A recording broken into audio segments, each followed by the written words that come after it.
আসসালামু আলাইকুম। যাদের বিল্ডিংয়ে বা স্ল্যাবে হেয়ার ক্র্যাক আসছে দেখেন, ভিডিওটি লক্ষ্য করে দেখেন।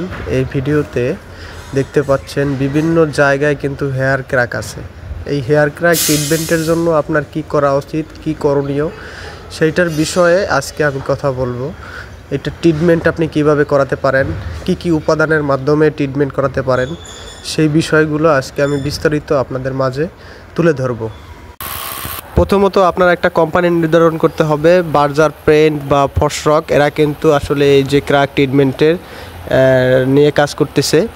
তো তাদেরকে যদি আপনি বলেন, তারা এসে ভিজিট করে দেখবে যে আপনার কতটা ইনজেকশন দরকার আছে, আর সেইটার জন্য তারা একটা কস্ট আপনাদের কাছে দাবি করবে।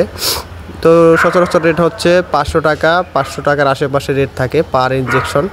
তো প্রথমত ওরা কাজ করতে এসে ক্র্যাকের পাশে এভাবে যে ড্রিল দিয়ে, এরপরে রয়্যাল বোল্টের মাধ্যমে, ওটা ওদের অ্যালুমিনিয়ামের রয়্যাল বোল্ট, ওইটার মাধ্যমে ছিদ্র করে রয়্যাল বোল্ট পুশ করে, এবং সাথে সিমেন্টের মতো দেখতেই প্লাগ নামের একটা কেমিক্যাল টাইপের আছে, ওইটা কিন্তু লাগিয়ে প্লাগটা যে রয়্যাল বোল্টটা আছে রয়্যাল বোল্টটারে আটকায় দেয়।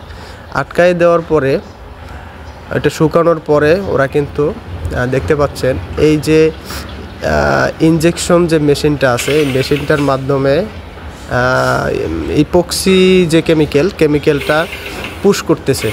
দেখতে পাচ্ছেন এই যে মেশিনের পাশে ওই বসে আছে, বসে ওই সুইচ দিতেছে, আর উপরে কিন্তু কেমিক্যাল যাচ্ছে।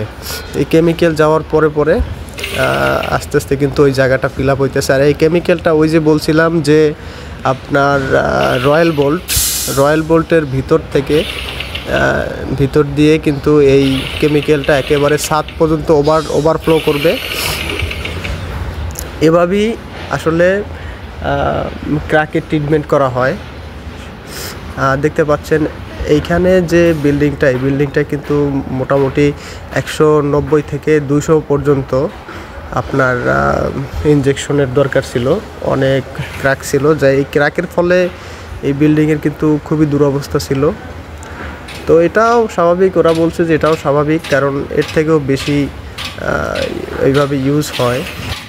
আর একটা কথা হচ্ছে, যখন ওরা এইভাবে ট্রিটমেন্টের কাজ করবে, আপনাদের ইঞ্জিনিয়ার বা যে কোনো তদারকি একজন মানুষকে সবসময় ছেড়ে দেবেন, যাতে ওরা কাজটা প্রপারলি ভালোভাবে করে। এবং কাজ শেষে চেক করে দেখবেন, উপরের ছাদে বাঁধ দিয়ে পানি রাখবেন, এবং বাঁধ দিয়ে পানি রাখার পরে দেখবেন যে ওই পানি কি নিচে পড়তেছে কিনা। ধন্যবাদ সবাইকে।